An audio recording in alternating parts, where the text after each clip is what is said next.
अल्हम्दुलिल्लाहि वकफ़ा वस्सलातु वस्सलाम मल्ला इबादिहिल्लज़ीना इस्तफ़ा अम्मा बाद फ़अऊज़ु बिल्लाहि मिनश्शैतानिर रजीम बिस्मिल्लाहिर्रहमानिर्रहीम या अय्युहन्नबिय्यु इन्ना अर्सलनाका शाहिदन व मुबश्शिरन व नज़ीरा शाहिदन व मुबश्शिरन व नज़ीरन व दाइयन इलल्लाहि बिइज़्निही व सिराजम मुनीरा। आमन्तु बिल्लाहि सदक़ल्लाहुल अलीयुल अज़ीम व सदक़ बल्लग़ रसूलुहुन नबियुल करीम व नहनु अला ज़ालिका लमिनश शाहिदीन वश्शाकिरीन वल्हम्दुलिल्लाहि रब्बिल आलमीन। दिल जी मोहब्बत सा दुरूद शरीफ। अल्लाहुम्मा सल्लि अला मुहम्मदिन व अला आलि मुहम्मद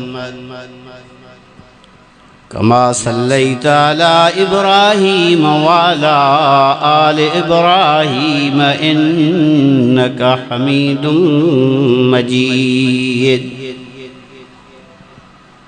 अल्लाहुम्मा बारिक अला मुहम्मदिन व अला आलि मुहम्मद कमा बारकता अला इब्राहीम व अला आलि इब्राहीम इन्नका हमीदुम मजीद। मुझा मोहतरम सामीन हज़रात, कुछ जलसे जा अदब, कुछ कुरान शरीफ जी महफ़िल जे वेहण जो अदब ऐं कुरान मजीद जे ॿुधण खां बाद में कुछ अमल जो हुजण ज़रूरी आहे। हज़रत साईं जन ॿेर वारे बुज़ुर्गनि वटि वियासीं असां कुछ साल अॻ में। मुंहिंजे नंढड़े जी दिसारबंदी हुई। हज़रत साईं जन के अर्ज़ कयोसीं, साईं जलसो रखियो आहे, इन जे लाइ मुअद्दबाना अर्ज़ आहे त तव्हां शिरकत जी ज़रूरत आहे। मूंखे चई मौलाना अब्दुल गफ़ूर साहब आउं जलसे ते कोन हलंदुसि। साईं जन ठिप जवाब ॾिनो। आख़िरकार अल्लाह साईं उते अकुल ॾिनो। मज साईं तव्हांजे चवण मुताबिक़ जलसो कैंसिल, सिर्फ़ दुआ जे लाइ अचो। पोइ मूं ते शफ़क़त जो हथ फेरियो जेके हाणे साईं अब्दुल अज़ीज़ साहब जरा आहिनि। इन्हनि फरमायो, पुट हज़ार हा जलसा कयो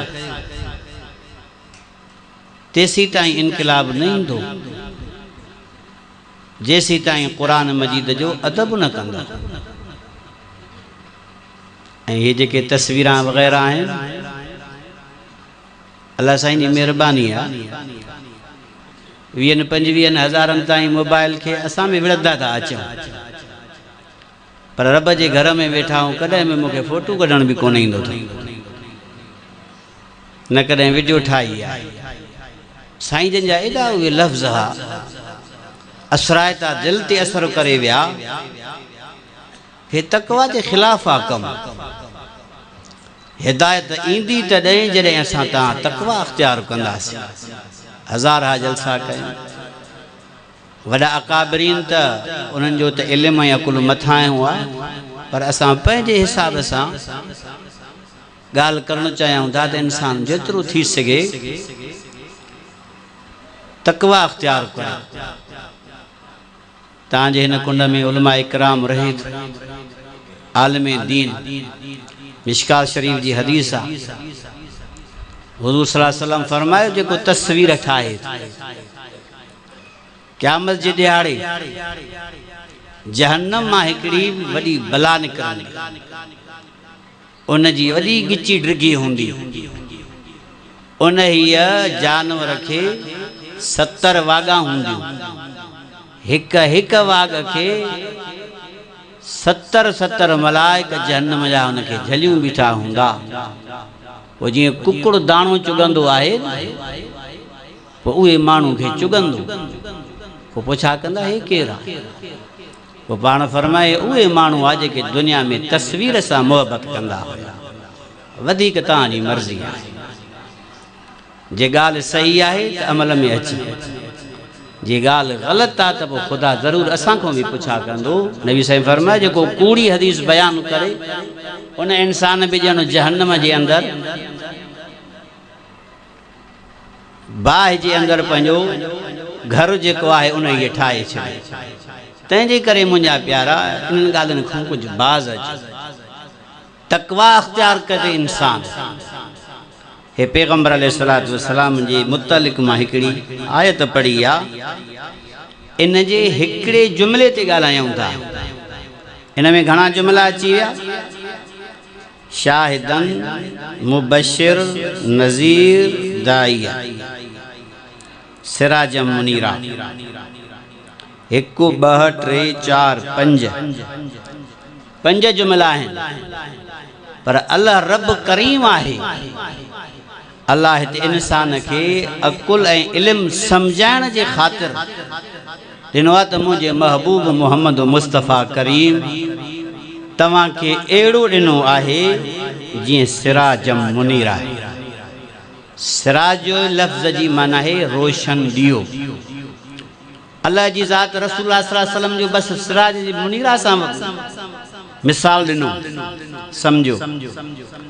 उलमा इकराम जो इल्मु त मथे आहे, पर जॾहिं ॿाल तालिबुल इल्मु पढ़ंदो आहे त पोइ उनखे पंहिंजे बाताई जे लफ़्ज़ सां जीअं ॿारु पढ़ंदो आहे त ॿार खे सम्झाइण जे लाइ कारी साहब या उस्ताद पंहिंजे इल्म जी मद्दे नज़र रखी करे उन ॿार खे ईअं सम्झाईंदो आहे त ही अलिफ ज़बर आहे या ही बा अलिफ ज़बर बा आहे। अहिड़े हिसाब सां त अल्लाह ताला क़ुरान मजीद जेका रब जी ताक़त आहे ऐं रब पंहिंजी ताक़त जे हुजण जे बावजूदु उहे जुमिला इस्तेमालु करे त इंसान खे सम्झ में ॻाल्हि न अचे। हा, पर इंसान खे सम्झाइण जे लाइ रब तबारक व ताला हिते रोशन चिराग ॾीए जो मिसाल सिज जो ॾेई करे सम्झायईं त जीअं दुनिया में सिज जी ज़रूरत आहे तीअं मुंहिंजे महबूब मोहम्मद मुस्तफ़ा जी बि ईअं ज़रूरत आहे। छाजे करे ॾिनऊं इहो मिसाल? सिज अॻु बि हुयो, अॼु बि आहे, सुभां बि हूंदो। मुनीरा रोशन, सिराज सर्ज जो जमा आहे, रोशन ॾियो। अल्लाह रब्बिल आलमीन इंसान खे सम्झाइण जे ख़ातिर ॾिनो त जीअं सिज जे निकिरण सां काइनात रोशन थी वेंदी आहे त मुंहिंजे मोहम्मद मुस्तफ़ा जे जलवे अफ़रोज़ थियण सां सारी दुनिया बि काइनात रोशन थी वेंदी आहे। तंहिंजे करे अल्लाह तबारक व ताला हिन क़ुरान शरीफ़ जे हिन आयत में नबी सां जे लफ़्ज़ सां मुखातब आहे। छा फरमाए? या अय्युहन नबिय्यु इन्ना अरसलनाका शाहिदन व मुबश्शिरन व नज़ीरन व दाइयन इलल्लाहि बिइज़्निही व सिराजम मुनीरा।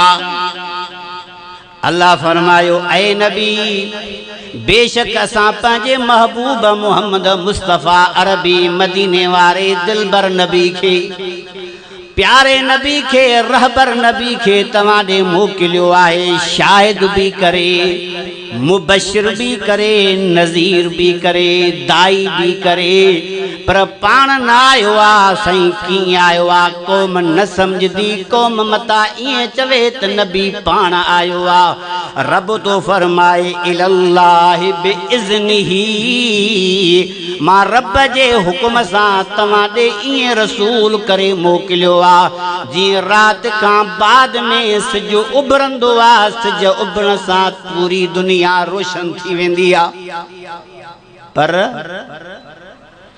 सिज जे उभरण सां ही जेके मादी वसाइल आहिनि हे वण सिज उभरियो वण जे अंदर रौनक पैदा थींदी गाह पैदा थींदा पोइ हिकिड़ा गाह उहे आहिनि जेके पाण माल जे लाइ चारो कंदा आहियूं वरी उन गाह जे अंदर दाणा पैदा थींदा आहिनि रब फरमाए तो दाणा तव्हां इंसान जे लाइ पैदा कयूं वरी उन मजां बांड पैदा करे तव्हांजे जानवरनि जी खुराक पैदा कयूं सिज जी एॾी गर्मी न हुजे हा त कणक जो फसल खणूं हाणे हे जेको राति जो चंडो भिरियो आहे इहो चंड न हुजे हा हलो तव्हां केमिस्ट्री बायोलॉजी फिजिक्स अहिड़े साइंस जे तरीक़े ते वञो न ते नौजवान जेके छोकिरा वेठा आहिनि पढ़ियल लिखियल उन्हनि खां पुछो त हीअ आहे छा कॾहिं बि ईअं कोन आहे जो दाणो ज़मीन में पूरियो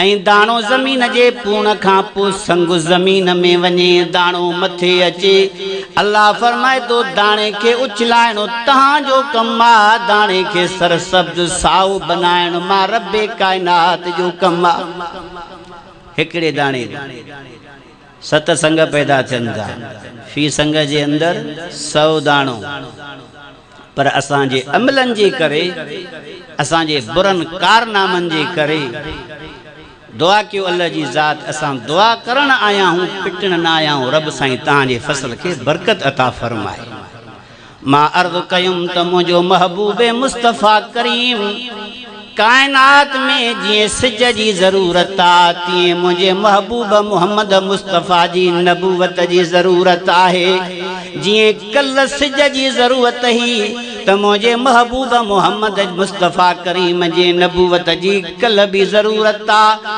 जीअं अॼु सिज जी ज़रूरत आहे त नबीअ जी नबूवत जी अॼु भी ज़रूरत आहे जे सुभाणे सिज जी ज़रूरत आहे त मुंहिंजे महबूब मुस्तफ़ा करीम जी कल भी ज़रूरत आहे नबूवत जी अॼु भी ज़रूरत आहे सुभाणे भी ज़रूरत आहे अल्लाह फरमाए तो तीअं क़यामत जे सुबुह ताईं मुंहिंजो मुस्तफ़ा करीम खां बाद में ॿियो नबी न ईंदो इन जी नबूवत ई हलंदी पई तंहिंजे करे फरमाए मा कान मुहम्मदुन अबा अहदिन मिन रिजालिकुम वलाकिन रसूलल्लाहि व खातमन नबिय्यीन इहो लफ़्ज़ इमरान खान खे न आयो हो क़ुरान पाक जो जंहिंजे करे पूरी दुनिया जा माण्हू लानत कनि था त आख़िरी नबीअ जो इहो लफ़्ज़ न आयुसि अॼु असांजे हिन नंढड़े इदारे में 5 सालनि जे ॿाल खां पुछो त ही लफ़्ज़ पाण पढ़ी करे ॿुधारींदो चवंदो वलाकिन रसूलल्लाहि व खातमन नबिय्यीन मुंहिंजे महबूब मोहम्मद मुस्तफ़ा खां नबूवत वारो दरवाज़ो बंदि थी चुको बाद में कोई नबी अचणो नाहे ही किताब खां बाद में ॿियो किताब अचणो नाहे हिन उम्मत खां बाद में भी उम्मत अचणी नाहे साईं मुंहिंजे तालके जो वधीक कहिड़ो गुफ़्तगू कयूं पाण जुमे ते ईद ते सुबुह जे दर्स ते भी गॾु हूंदा आहियूं बेहतर ईअं आहे त उलमा इकराम जो अदब कयो हिकिड़ा 2 लफ़्ज़ सम्झो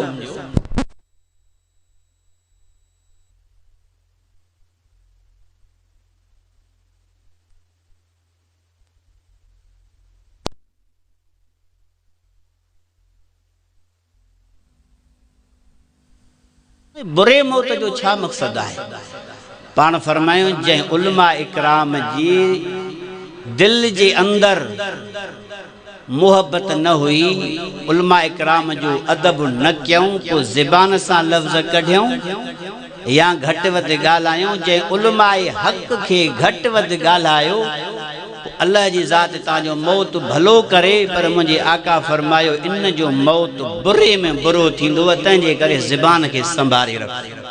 हज़रत उमर साईं रज़ी अल्लाह ताला अन्हु पंहिंजी ज़बान मुबारक हालांकि हज़रत उमर कदें भी गलत न ॻाल्हाए हा पर हिन दुनिया जे लाइ सबक सेखारियईं त हिन ज़बान के कंट्रोल में रखो। उलमा इकराम जी प्रोपेगंडा न कयो, उलमा इकराम सां मोहब्बत कयो। इन मोहब्बत जे करे भी क़यामत जे ॾियारे अल्लाह जी ज़ात फ़ैसलो फरमाए जन्नतुल फिरदौस अता फरमाए। व माले